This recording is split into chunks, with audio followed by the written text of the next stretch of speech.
Old School Bodybuilding Clothing Company. If it's been 3.5 hours since you last ate protein and now you're starting to freak out, you are old school. If watching someone sit on a hammer machine for 5 minutes between sets playing with their phone pisses you off, you are definitely old school. OSBBC.com for the hardest training athletes. I'm Dave Palumbo, founder of Species Nutrition. From my earliest bodybuilding days, I believed in only putting the best in my body. And that lives on in the Species Nutrition line of products. I put my name and reputation on every bottle of Species Nutrition products. If you want to be your absolute best, join the evolution.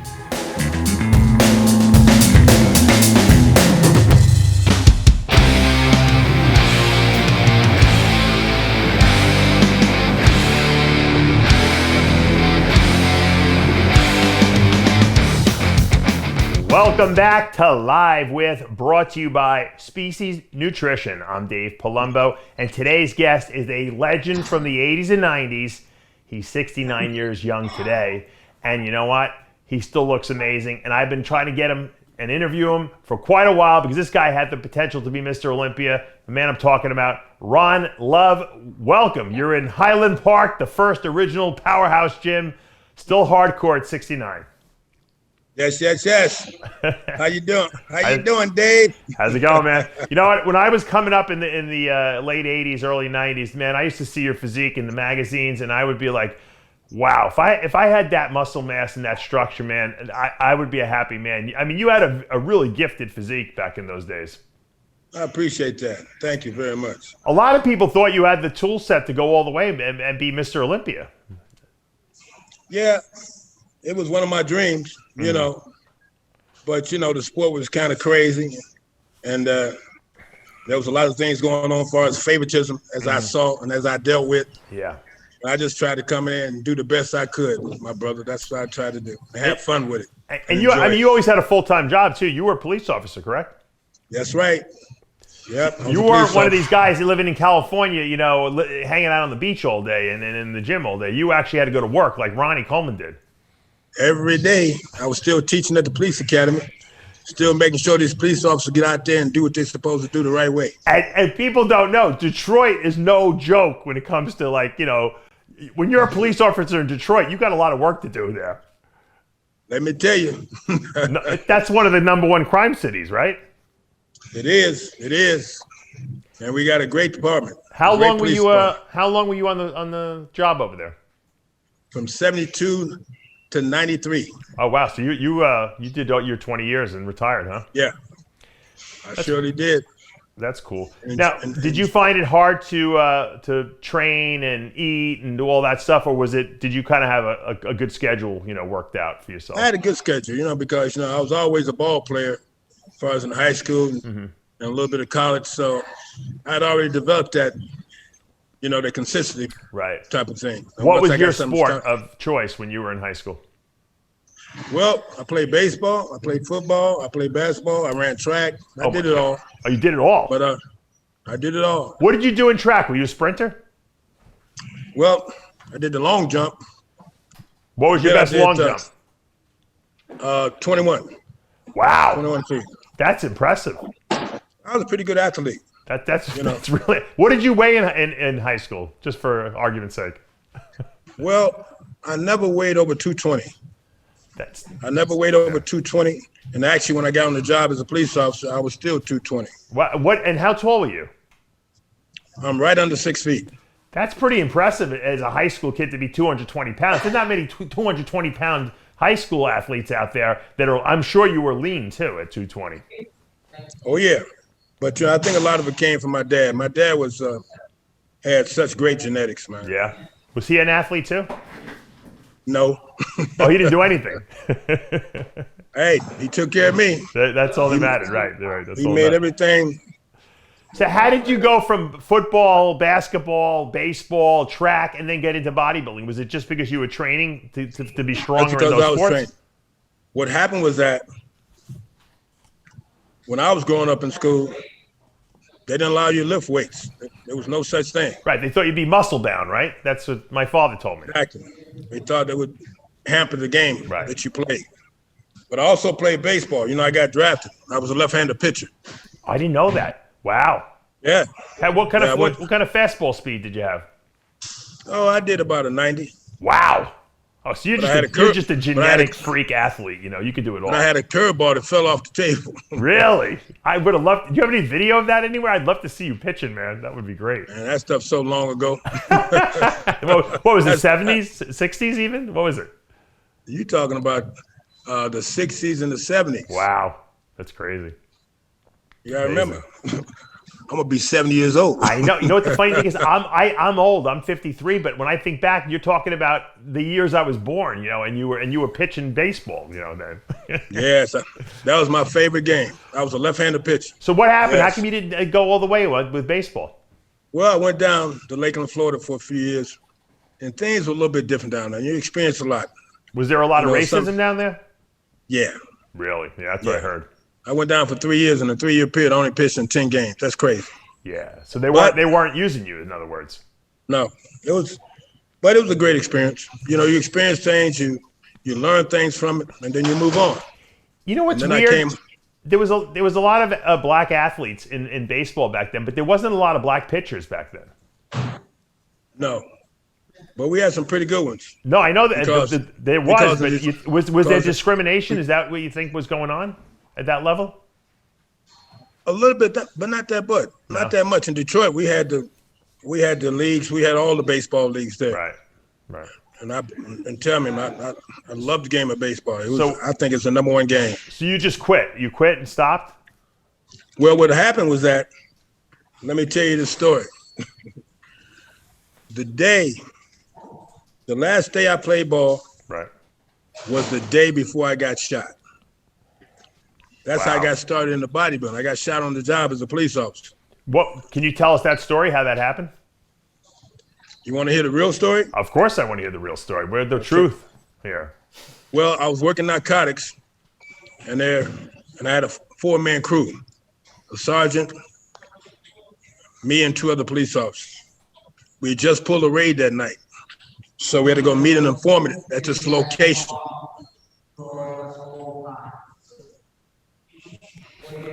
They're paging you? So what happened,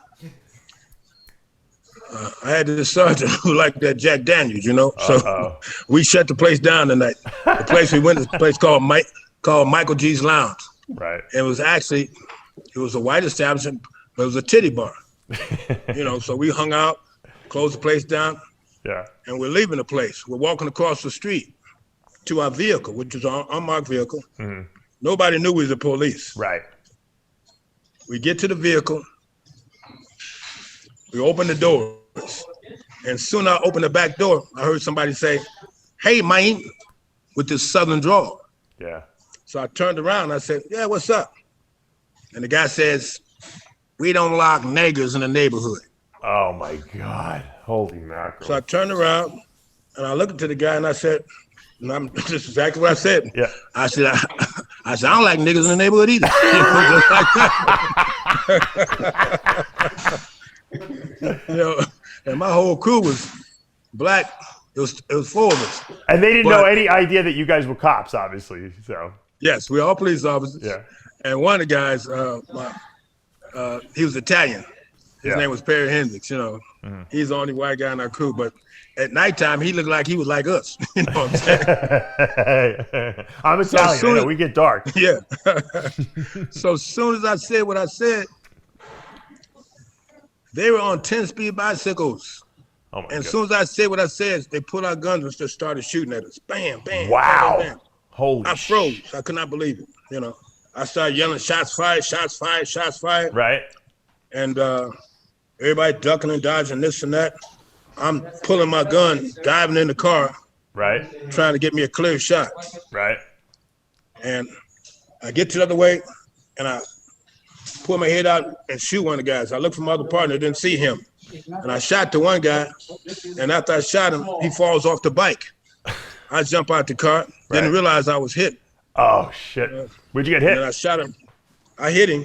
Where did you get hit? I got hit in the legs. Oh, thank God. I got hit in my leg. Crazy. And, That's like it was crazy. That's like the Wild West. That you never hear that story from anyone. No cops do that. This was like a shootout you were in. Oh, it was more than a shootout. So did you catch all those guys? Did we catch him? Yeah. Well, the one that I shot, he tries to get back on the bike. I shoot again. He falls off. He runs into the main street and gets hit by a car. Got knocked about. Oh my God! Holy mackerel! The other guy gets caught, but we go to court the next day, and the judge gives him a $2,000 bond and 2 sureties. What? That's a ticket out of. That's a ticket out of town. Yeah. That's crazy. But that's how I got started, because when I got shot, they put me on disability. And while I was on disability, I ate. You know, it took me about 4 or 5 months to heal up. Yeah. And when I finally healed up, I had never weighed over 200 pounds. Right. I weighed 320 pounds. And you were fat for the first time in your life? Brother. First time in my life. And I couldn't go back to work looking like that. Yeah. You know, wow. During that time, I looked pretty good in my uniform, you know. I'm sure you did. You were, you know, good looking man, you know. Yeah, but to be truthful, it was a blessing. You know, because how'd you lose the weight? How did I lose the weight? Yeah, what did you do? Give me your routine. Did you just, starve, or did you go on like a bodybuilder type diet? I started going to this certain gym, and I was there, and I saw this guy. I had never seen a brother look this amazing. I mean, it was a black guy, and he was just, I'd never seen him before. So right. I watched him for about 4 or 5 weeks, and one day I got the nerves to ask him, could I train with him? Yeah. And when I asked him that, he looks me up and down like and walks away. I said, what's up with this? He's like, who's this fat slob? Right, exactly. Yeah. So what I did, I'm still the police, so I got his name, I ran his record, and found out this guy had been locked up for 20 years. Oh my God. That was a prison physique he had. That's crazy. Yes.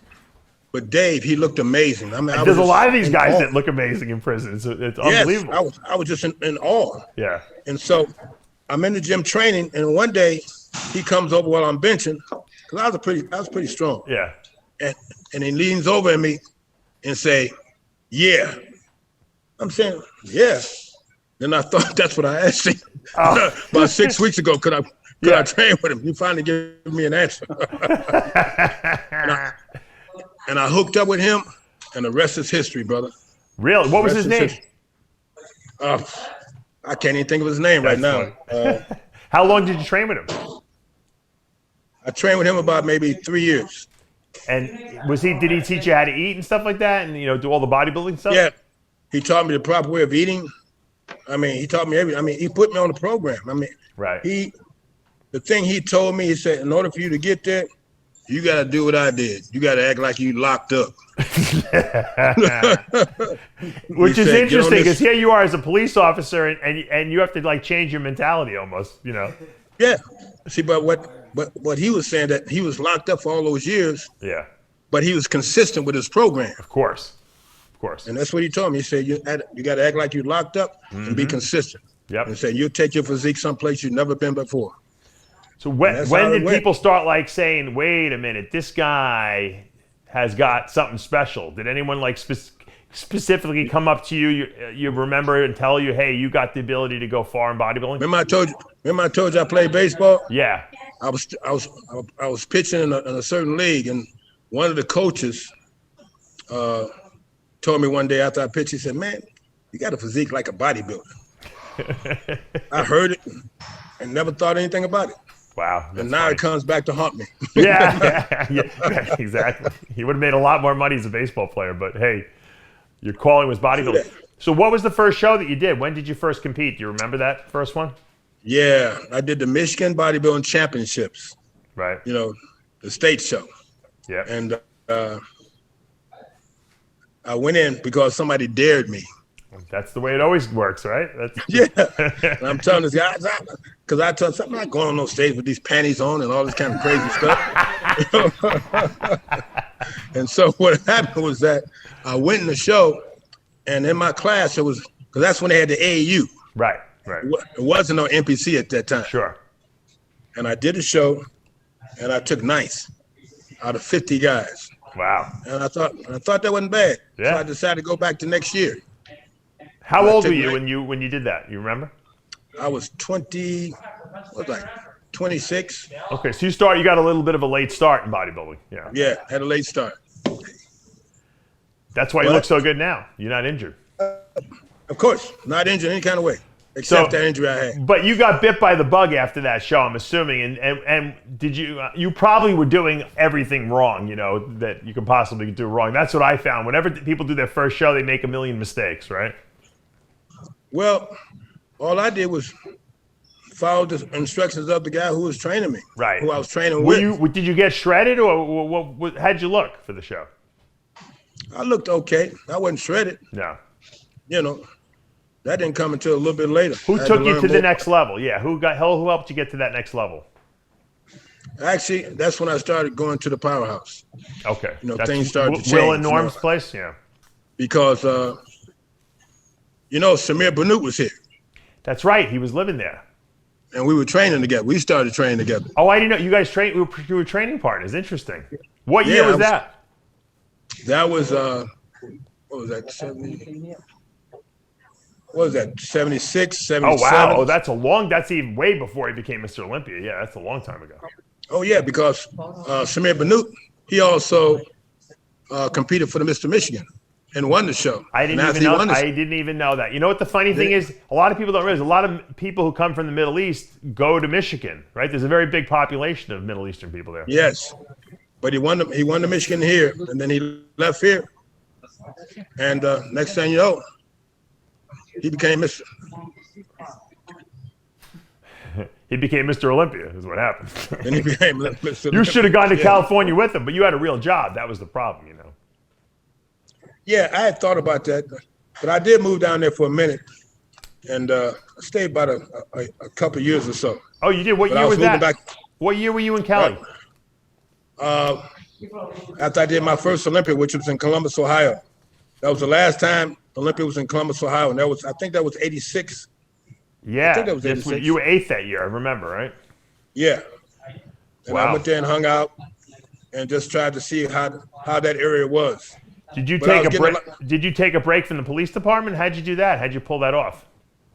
Oh, I just told them I was sick.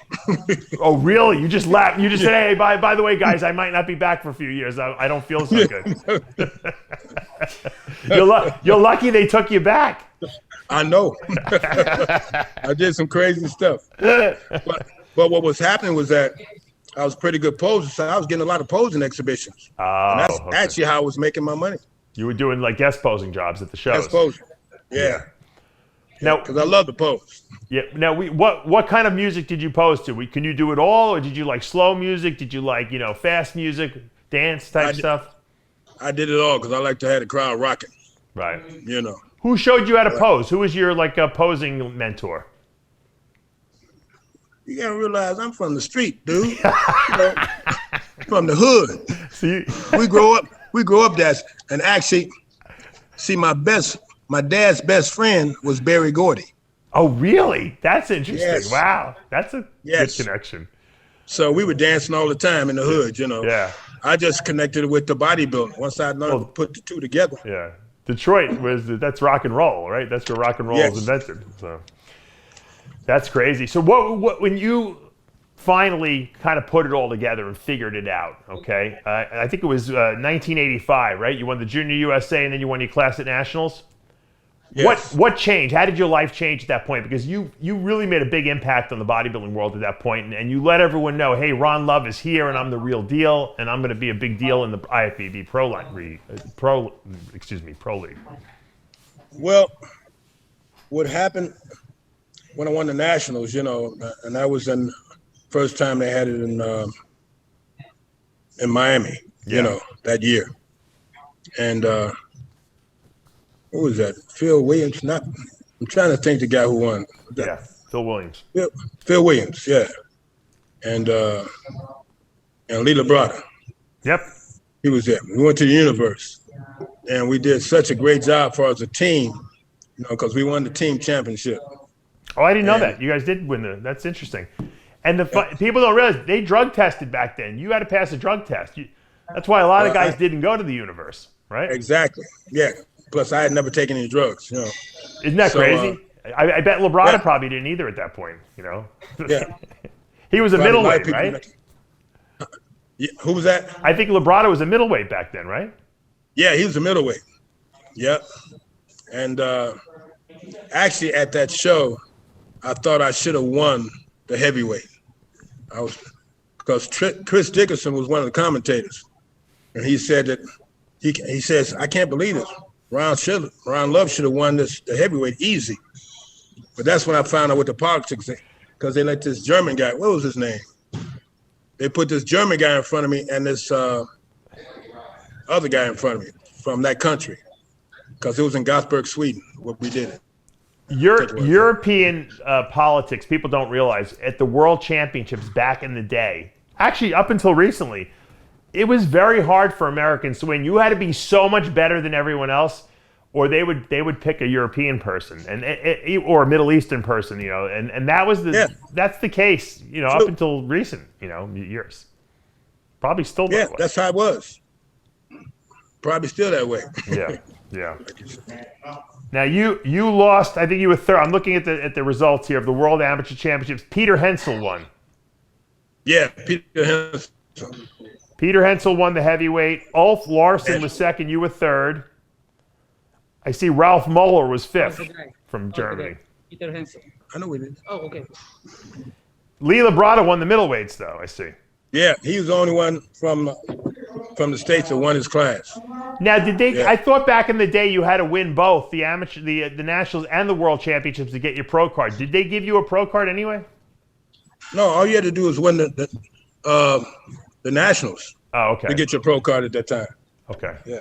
Because I think they changed it at some point. Originally, you had to win both. I forget. I interviewed a few people who told me that you had back maybe right before that you had to win both to get the pro card. You know, they made it really hard. Nowadays, you can get a pro card, you know, anywhere. But back then, it was not so easy. So you win the nationals. You go to the world championships. You make an impression on everyone. Obviously, people know you're going to go far in bodybuilding.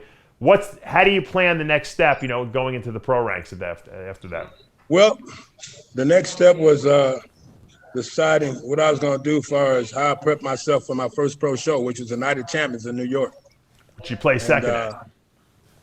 Which I placed second. I lost by 1 point to Lee Labrada, which I thought I should have beat him that day. I was going to say, it had to piss you off because you were so much bigger than he was, you know? Yes, so much. And, I mean, he's my guy, but that day should have been mine.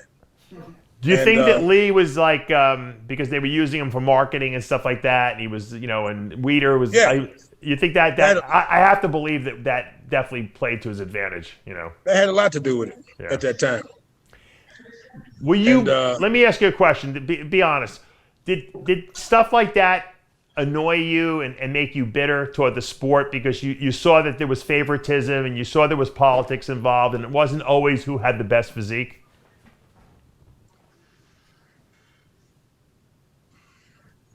To a degree, yes. And Dave, you know as well as I do. You know when you look at somebody, you know who you better than that day.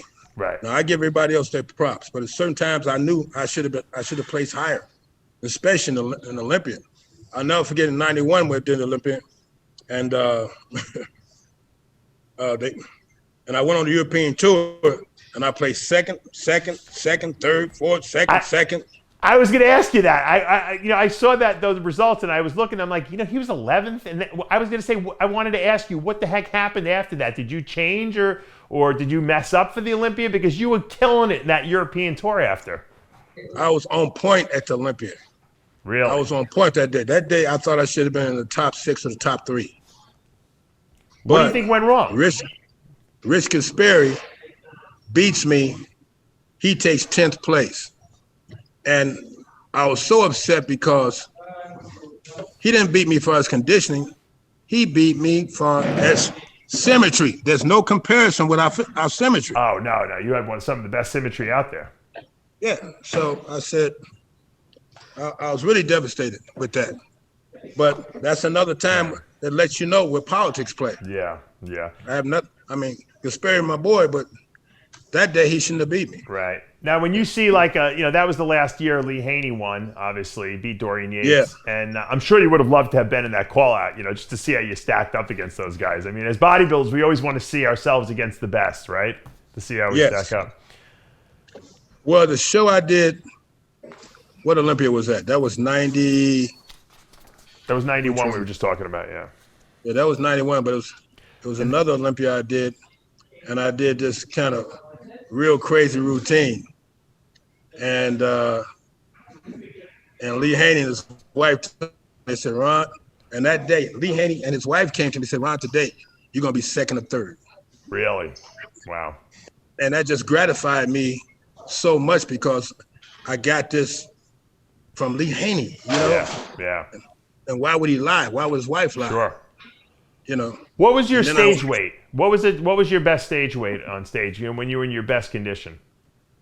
I thought about I was about 245 in one show, and that might have been the show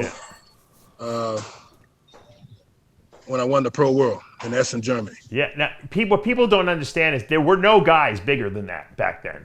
That was like Haney's weight, your weight. And then there was no one else. There was no 260, 250-pound guys, until Dorian came along. That was it. If you got to be 260, that was in the off season. Right. There was no guys competing at 245, 250. It just that was not happening. So you were one of the biggest guys out there. So and you had good shape. So if you were conditioned, you really shouldn't have lost to a lot of those guys. And I could see how it could be frustrating because you knew you were bigger than them. Yeah. What would you say your Achilles heel, your one weakness is maybe you had trouble consistently peaking yourself in the best shape of your life type of thing? What's that now?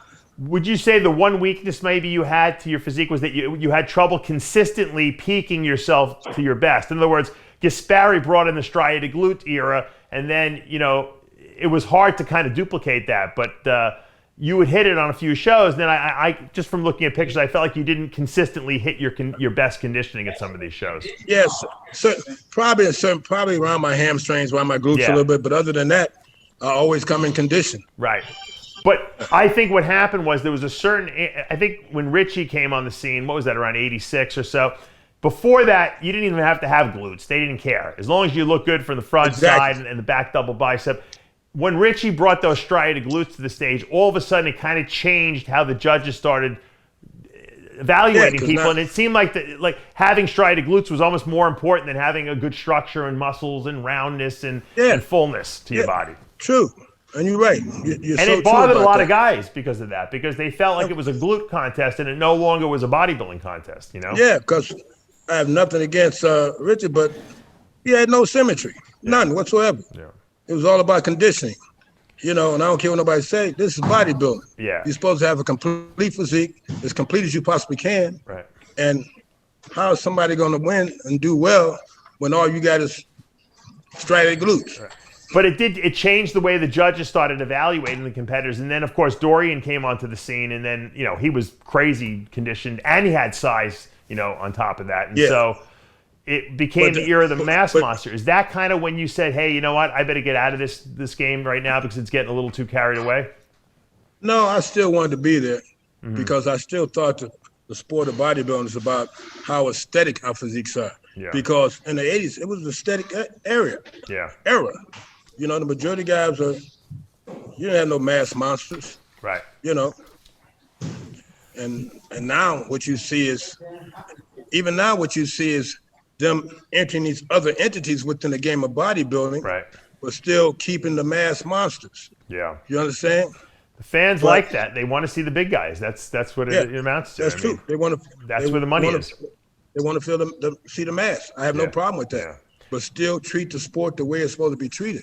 Right. This is bodybuilding. It's about having the best possible physique, being in the best possible condition, and representing the sport in a way that you're supposed to be healthy from day one to day none. Yep. Right now, I'll be 70 years old. Ain't no 70-year-olds walking around like me. No. And I know that for a fact. Ron, before the show, told me he's 280. Is that true? Yeah. That's crazy. I'm 280 right now. Now you told me that people are not gonna believe me, so you're gonna validate this. You told me before the show that you are planning for when you're 70 years old, you want to get back to that Olympia stage and stand on that stage again. Is that true? That's As right. a competitor. That's true. Unbelievable. As a competitor. As a competitor. You're like going to be like the George Foreman of bodybuilding. How the heck are you doing this? How are you carrying that kind of mass around at your age? Because I talk to God every day. He says, Ron, what you want? I give you what you need and what you want. Let me ask you a question. It's 70 years old, 69 years old now. Can you train with heavy weights, or do you do more repetitions? How has your training changed over the years? I can still move the weight, pretty heavy weight. Really? But I've always trained with. I tell you one time when I went down there and I was training with Ronnie and his group. Yeah. The first thing they say is that, man, Ron, you're strong, but you don't move the kind of weight we do. I said, because I train with control. Y'all throwing weight. You know what I'm saying? Yeah, I train those with guys control. are ballistic trainers down there. You're right. Yeah. Yes, they ballistic to the T. I'm not trying to hurt myself. Right. I mean, when I do a squat, it's with control. Yeah. When I do a bench, it's with control. Yeah. I got that philosophy is that the minute you touch that weight, you and that weight become one. And Absolutely. As long as you do that, you will never get hurt. I agree. You know what? The funny thing that you say that, because I never ever injured myself inside the gym. I've always injured myself outside of the gym. I tore a quad slipping on a staircase. Yes. And you told me the same thing. You were doing a jumping jack. You tore both quads. Yes. I wasn't lifting no weight. Yeah, isn't that crazy? It's unbelievable. Crazy. But it's the truth. And I know. I mean, knowing you, I got a lot of respect for you. I mean, you've been around a long time. I followed you. Thank you. I mean, you did some things with your physique that other people didn't do. Yeah. And we all got different type of genetics. Right. So we make the best of that. Believe me. But the most important thing is that you represent the sport in the correct way. Right. Believe me, if I had your genetics, man, I would have been Mr. Olympia. I wish I had your genetics. Unbelievable. What a structure you had on you. A lot of people don't know this. A lot of people do know this story. You're the person who introduced Lenda Murray into the sport, right? Tell us that story. Yeah. How'd you meet Lenda? Well, I was in the gym one day, and Lenda came in, and well, you know how guys are. She's a pretty girl. I'm trying to play my game.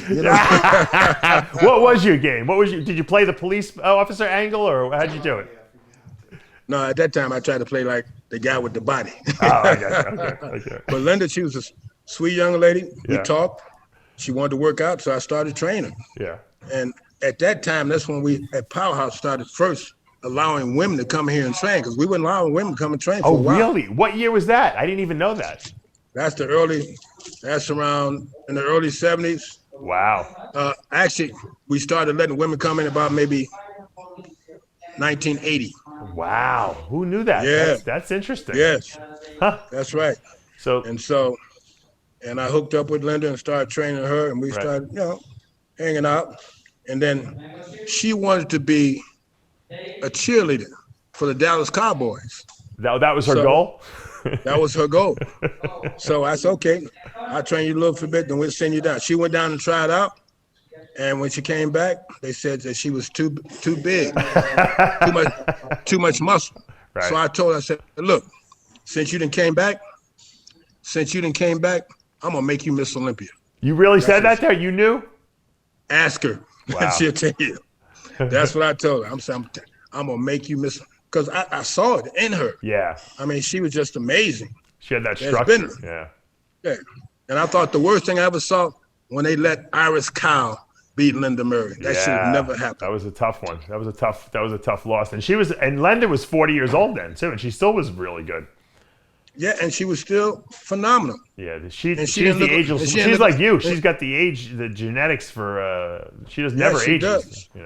Yes, she does. Now, when she first won that first Olympia, you were there, right? I was there.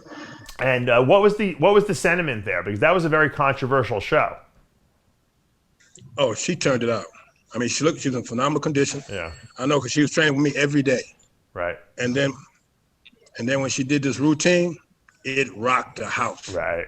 Because I don't know if I should tell this story. Tell it, man. We want to hear it all. I don't want to let her get mad at me. All right. Don't get Linda mad at you. I know what you're going to say, but it's okay. Yeah. But I had never seen a bodybuilder get a standing ovation. Wow. And when Linda came out and did that routine, it rocked the house, Dave. It rocked the house. The crowd got up and clapped and screamed and hollered and wouldn't sit down. So Linda finally came back out, and they still wouldn't sit down. Really? Yes. Crazy. She was amazing. That's when women's bodybuilding was at its heyday back then. I mean, was that at the in California then? They were doing that live. Weren't they showing it live on ESPN or something like that? No, that was in New York. Oh, okay. That was at the Felt Forum? That was in New York. Yeah. That was in New York. And that's because, that's the year that Corey Everson stepped down. Right. It was open title. That was when her and Bev went head to head, yeah. Yeah. It was a controversial show, too. Because I think Bev was winning after prejudging, right? Well, there ain't no comparison between Bev and Linda, Different. They had completely different physiques. Yeah, it was whatever you did. Totally different. Yeah, whatever. It wasn't even, shouldn't have been close. Yeah. I mean, I like Bev, but as far as physique-wise, no. Let me go back to the fact that, because people are not going to even believe in this, that you want to get back on the stage again. Now, another guy who's in his 70s now who looks amazing too is Robbie Robinson.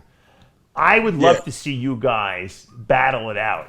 Would you like to go, mano a mano with Robbie Robinson on a bodybuilding stage? At this point, I ain't seen Robbie. Robbie, he can't stand on stage with me. Why not? He's pretty ripped. He ain't got enough muscle. Now I want to see what you look like, man. You're getting me all excited. You got 280 pounds. I want to see what you look like. You have any pictures you putting up? You're keeping it under wraps, in other words. Keeping it under wraps. So when are we going to see it? What's the game plan? When are we going to see you display all this? I might sneak you some shots. All right. You got to leak me some photos there. Yeah. You want to compete this year or next year? What's the goal? I actually want to try to do it this year, but I want to make sure I can get to a certain type of condition. I got the size. I'm in pretty condition right now. Right. But I want to make sure I make the impression that I want to make. Right. Now, do you want to do Masters or you want to do the Open class? They're not having the Masters. No, they got a lot of Masters shows this year, pro shows. Yeah. Oh, do they? They don't have the Masters Olympia, which I'm hoping they do bring that back next year, but they do have some Master Pro events out there. Yeah.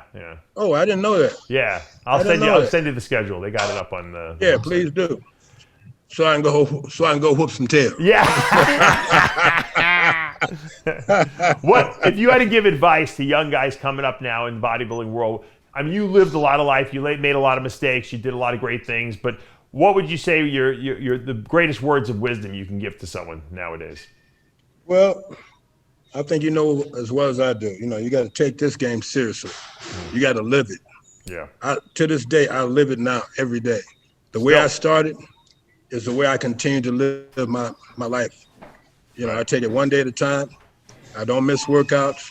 I don't miss meals. And I try to stay as healthy as I possibly can. And if you want to be the best, you got to think like the best and you got to train like the best. You don't have to come in and kill yourself, but you got to come in here in beast mode all the time. Yep, you're right. That's very wise. Like I tell everybody here in the gym. I tell them, don't be like Arnold. Be like badass Ronald. Well, you're a legend over there in Detroit. I mean, you're still at the original Powerhouse gym every day. You train people. If people want to work out with you, do you do that? I mean, can they sign up? Oh, yeah. You? How do they contact you, Ron? You want to take my number down?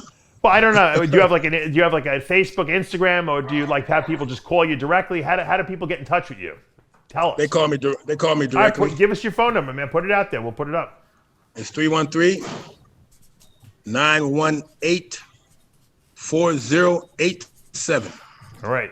Ron's giving his personal cell phone out there. If you guys want to train with him at Powerhouse Gym, you contact him, but he's not going to be easy on you. Let me tell you that. No. I don't believe in it. It's called, I got a picture up, a big picture. doesn't have my picture on. It has hardcore. There you go. That's right. That's awesome. I'm so like I can't believe that you're that big. It just goes to show you that you just have incredible genetics, not only for longevity but for building muscle. And it also goes to show that you can build muscle at an older age. A lot of people think, wow, you're going to get small when you get older. That's not the case, obviously. That's not the case. That's not true. It's all about, you got to remember, nutrition's number one. Yeah. And if you want to continue to be a certain way, you got to continue to feed yourself a certain way. You're right. And continue to get in that gym. You ain't got to kill yourself. Have you had any health problems over the last 20, 30 years, or you've been pretty healthy? The only health problems I have been women. Was that your downfall, the women? Who's? I heard some stories. I'm not going to say who told me. They said Ron Love's downfall was the women. That was his problem. Yeah.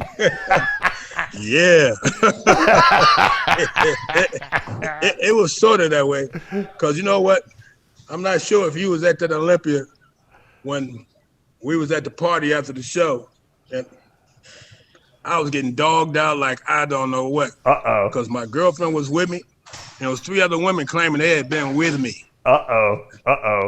And that was at the Olympia. I couldn't believe it. I went back to my room, and my girlfriend got mad because she's hearing all this stuff. And she runs in the hallway and started yelling rape. I said, are you crazy? No. And that's when we was in Atlanta. You know what would have happened if they came and arrested me? Oh, my God. Forget about it. Unbelievable. I had to get that one off my chest. There's nothing worse than a scorned woman. So you're taking full responsibility for causing all the problems, right? But I didn't deal with any of them. I was only dealing with her, but she was just one of them jealous chicks. So you really weren't with those other 3 women then? Is that what you're saying? Nope. All right. Not that day.